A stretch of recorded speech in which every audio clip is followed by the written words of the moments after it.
ibadah kita ini harus diurut. Mana ibadah wajib? Begitu. Ngaji begitu saudara. Yang wajib 3. Tauhid, fikih, tasawuf. Di luar ini dikit ganjarannya karena ini ibadah wajib. Begitu. Ibadah wajib. Kita duduk di majlis zikir. La ilaha illallah. La ilaha illallah. Pokoknya majlis zikir. 1000 kali kita duduk. Tuh di majlis zikir. Seminggu sekali. Kalau 1000 kali kan bertahun-tahun tuh ya. Karena setahun kan paling 50 minggu ya kan. Hampir 1000 kali. Ama duduk di ngaji ilmu tasawuf atau ilmu tauhid, ilmu fikih, enggak lawan ganjarannya. Enggak ketemu. Karena itu ibadah wajib. Ilmu yang wajib 3, tauhid, fikih, tasawuf. Datang tuh di masjid, di majlis itu. 1000 kali kita duduk di majlis zikir, ama 1 kali di majlis ilmu wajib. Enggak lawan ganjarannya. Makanya lihat orang kampung tuh, ganjarannya udah besar. Dia nggak paham kalau majlis tuh ngaji dikit, kalau tahlilan apalagi malam ke-7 itu rame. Kenapa rame? Dia ganjaran udah banyak, lagi nyari yang ganjaran dikit begitu. Gitu. Ganjaran itu banyak kepada ngaji wajib. Ngaji Quran, Fatihah wajib tuh gede ganjarannya. Maka lihat majlis Quran tuh dikit. Tadinya baru buka majlis Quran ada 1000, lama-lama tinggal 3. Ini lulus, bukan lolos. Lolos sama lulus tuh hurufnya sama, lam waw sin. Cuman cara baca doang ini beda. Itu bisa begitu saudara.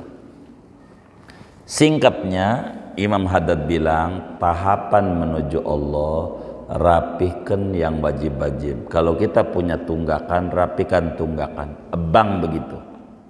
Bank kita nggak beres pinjamannya di bank, maka kita langsung blacklist, catatnya hitam. Mau minjem bank mana aja, dapat nggak? Kagak dapat. Kita tutup dulu bank tuh. Langsung dibuka. Udah bersih.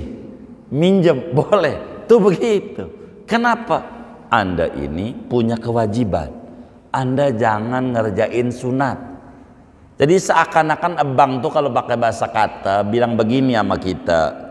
Hai orang sedunia, nih orang nih masih punya tunggakan, lu jangan pinjemin lagi tambah dosa. Begitu maksudnya dia. Bank tuh begitu. Singkatnya tahapan pertama menuju Allah ibadah wajib. Wajib dulu nih rapihin.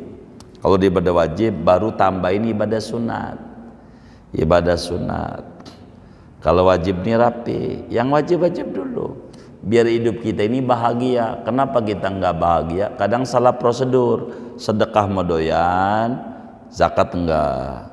Sholat tahajud mau rajin, sholat 5 waktu belang bentong. Puasa Senin Kamis rajin, Ramadan enggak puasa. Ada kayak begitu orangnya. Maka hidupnya rada plin-plan.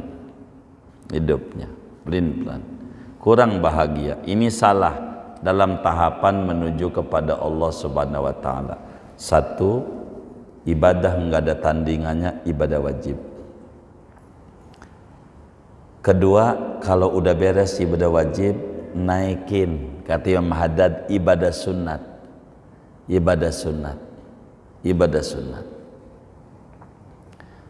Ketiga, bagaimana kalau barang mubah, makan, minum, main, jalan-jalan, mancing, ini dapat ganjaran apa kagak? Makan, minum, tidur nih kan barang mubah. Orang mau tidur boleh, mau kagak tidur juga boleh, suka dia dah. Mau makan boleh, pala kakap kembangan boleh, enggak juga enggak apa-apa. Atau ketupat laksa kampung kecil, enggak makan enggak apa-apa, enggak wajib. Barang mubah kata Imam Haddad, terkadang bila Anda memiliki niat yang benar, barang mubah dapat ganjaran. Barang mubah dapat ganjaran. Gara-gara apa? Niat. Begitu, niat. dapat ganjaran. Ibadah-ibadah, dan itu kerjaan Nabi Muhammad dan waliullah. Waliullah tuh dari bangun tidur sampai tidur lagi kisaran kerjaannya 2. Kalau nggak wajib sunat, kalau nggak sunat wajib. Itu wali. Nabi begitu. Nabi dari bangun tidur sampai tidur lagi, kalau nggak wajib sunat, kalau nggak sunat wajib. Mubah kagak ada. Para wali-waliullah mubah kagak ada. Kok bisa yang mubah kagak ada? Sebab barang mubah dirubah. Emang zamannya perubahan, begitu. Dirubah barang mubah dengan niat yang baik menjadi ibadah. Contoh makan. Kalau kita makan niat saya makan biar kita kuat kerja, yang kerja ini buat nafkah anak bini, makannya dapat ganjaran. 2 piring, lebih gede lagi. Sepiring aja udah gede, wong niatnya ibadah, apalagi 2 piring. Begitu. Jadi niat. Kata Imam Haddad, contoh kayak orang makan niatnya biar kuat ibadah. Beda ngopi begitu. Ngopi ini sebab akan beda nilainya. Ngopi begitu. Ngantuk mata, baca ratib, baca Quran, ngopi biar melek. Akan beda kalau mata ngantuk, mirip balak 6 double it. Ngantuk biar melek nih kelihatan, kudu ngopi. Ini nggak sama, ini nggak sama, beda.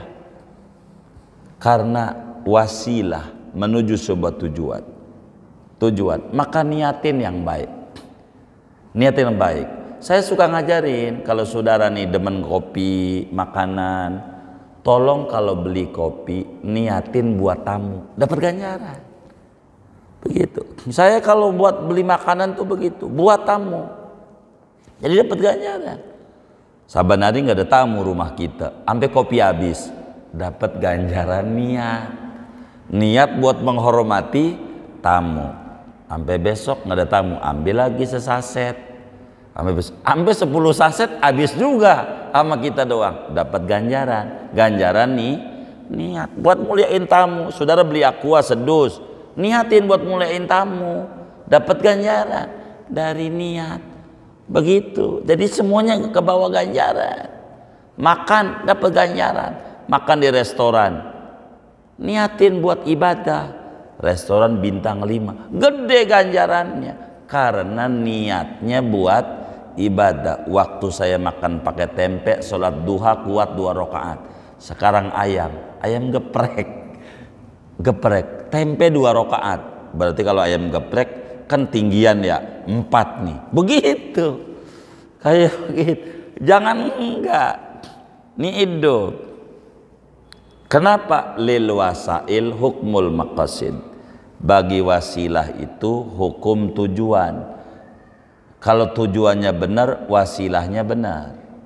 Kalau tujuannya enggak benar, wasilahnya enggak benar. Begitu saudara. Contoh tidur sama bini. Tidur sama bini boleh. Itu salah orang yang suka bilang tuh nafkah ada 2, ada nafkah lahir, ada nafkah batin. Dikata nafkah batin, nafkah batin itu nggak ada di kitab mana juga, kecuali adanya di kitab Batabin, Batamaubin, nggak ada. Nah, tidur sama bini nafkah batin nggak ada. Nafkah batin tuh bini disuruh ngaji, namanya nafkah batin. Suruh ngaji, ajarin ngaji, namanya nafkah batin. Kalau kita punya bini nggak kita tidurin, nggak apa-apa. Saudara nih nikah, udah tidur aja di atohiri saban malam, nggak apa-apa, suka-suka. Yang penting duit dikasih sama dia. Tidur di atohiri, cuman kata orang lu miring. Kalau mau tidur di masjid aja mendingan membujang aja lu. Begitu, ngapain punya bini tidurnya di masjid, bener nggak? Lah iya, maka tidur sama bini ini boleh, hak suami. Tidur sama bini itu hak, bukan kewajiban, hak suami. Dia mau tidur boleh, kagak tidur boleh. Yang penting makan dikasih saban hari.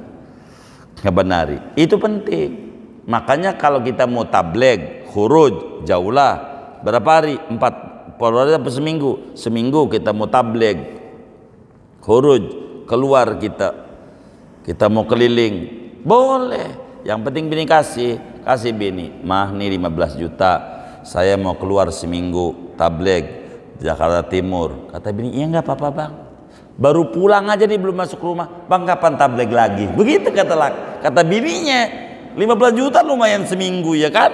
Begitu, bener nggak? Begitu.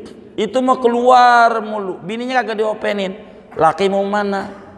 Dengar tabligh, bukan tabligh, dablek, begitu. Dablek namanya. Gitu. Keluar bininya kagak dikasih makan, salah. Kasih makan dulu baru pergi. Jangan pergi, kasih makan dulu. Kalau kasih makan dia tenang. Kasih makan dulu, pergi.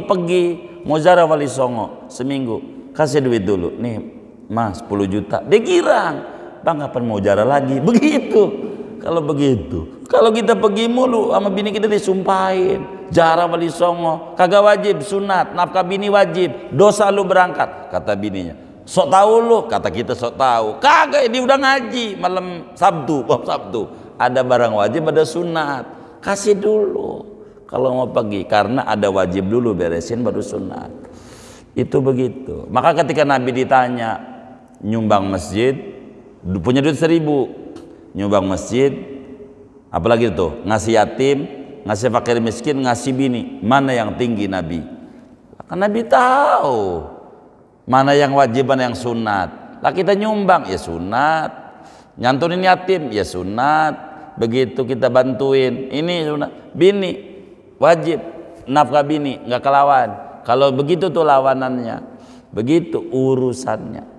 Ini aturan, jangan sampai kita salah. Jadi kita tidur sama bini kalau niatnya biar kita punya keturunan, ganjaran gede. Yang tadinya nggak ada ganjaran tidur sama bini itu, niatnya jaga kehormatan kita biar enggak kemana-mana, dapat ganjaran gede. Biar kita nggak berzina. Tuh begitu. Tidur sama bini. Begitu. Mau saban malam kayak suka-suka dia. Begitu. Nggak apa-apa. Pokoknya kayak Air Asia. Pokoknya 7 hari dalam seminggu, 3 kali dalam sehari. Silakan. Nggak apa-apa.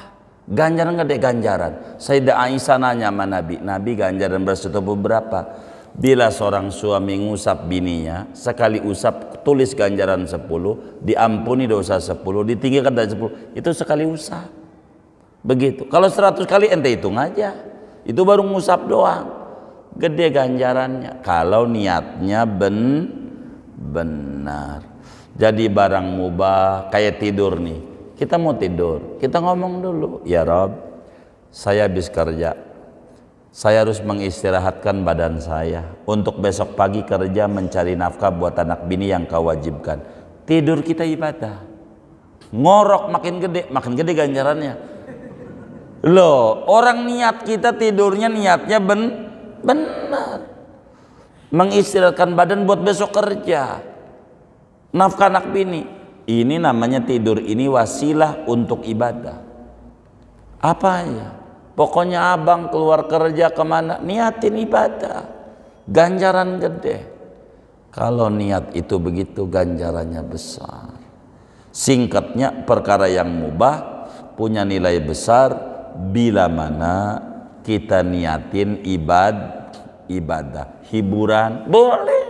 Saudara mau mancing hiburan, biar enggak suntuk, biar saya nanti semangat ngajinya, enggak apa-apa. Saya suka bimbing tuh anak-anak tuh. Guru jalan-jalan dong, kalau ada jarah mau. Sebab supaya ada nilai ibadah. Jadi berangkat ini capeknya kita ibadah terus saban hari. Begitu, karena kita ada ibadah. Begitu. Ini penting niat ibadah. Saudara mau jalan-jalan, pengen ke Guci, mampir aja ke Cirebon. Begitu, mampir ke ini, begitu. Nggak apa-apa. Supaya ada niat ibadah. Sehingga duit yang dibuang bakal diganti sama Allah. Karena ibadah. Singkatnya, perputaran orang soleh tidak ada namanya mubah. Karena setiap barang mubah disulap, dibikin niat yang baik sehingga bernilai ibadah. Kita beli baju, niat kita tajammul. Apa tajammul? Berhias diri yang disuruh oleh Rasulullah. Enggak apa-apa, saudara beli BHS, ganjarannya gede. Karena niat kita berhias diri, menyuruh mengamalkan ajaran Rasulullah, bukan buat sombong-sombongan, itu nggak dapat ganjaran. Begitu, semuanya dia tutup begitu. Pokoknya barang mubah kalau diniatin ibadah dapat ganjaran. Sehingga jadi sunat naik, mubah jadi sunat. Sehingga perputaran hidupnya orang soleh itu kalau nggak wajib sunat, kalau nggak sunat wajib, kalau nggak wajib sunat. Sebab yang mubah diadakan sama dia perubahan sehingga bernilai tinggi. Segini aja ngaji kita, dan tidak boleh ada tanya jawab. Sempit waktu saya ini. Sebetulnya minta Opik nggak kasih, takut ditegur doang sama Mbak Kamil katanya. Iya baik. Kita baca Fatihah ini dari abang kita Bang Saiful. Ini 2 juta rupiah untuk membantu acara Maulid Nabi kata beliau. Tapi beliau minta dihadiahkan Fatihah yang pahalanya untuk Hajah Mulia binti Haji Mugni, Bapak Husain bin Sarmada, Yayah binti Husain, Haja Sainah binti Padang, Haji Naslih binti Haji Nawawi, Asliyah binti Haji Naslih Mugni bin Buton. Kita baca Fatihah, mudah-mudahan infaknya ini diterima oleh Allah, diganti berlipat-lipat ganda, diberikan rezeki yang luas, yang halal, yang barakah, segala usaha dan ikhtiarnya dilancarkan oleh Allah Subhanahu wa taala, disehatkan zahir batinnya, Allah qabul hajat dunia hajat akhiratnya, Allah tambahkan mahabbah kepada Rasulullah dan mahabbah kepada aulia Allah. Allah makin dekatkan dia dengan Allah dan Rasulnya, dan disampaikan ganjaran pahalanya kepada almarhumah semua yang beliau niatkan ini, kubur mereka menjadi raudhah min riyadil jannah. Allah bahagiakan di alam barzakhnya, Allah muliakan di alam barzakhnya, Allah senangin di alam barzakhnya, Allah curahkan limpahan ampunan, rahmat dan keridhaan di alam kuburnya. Bitilkan niat wa da'awat. Al-Fatihah.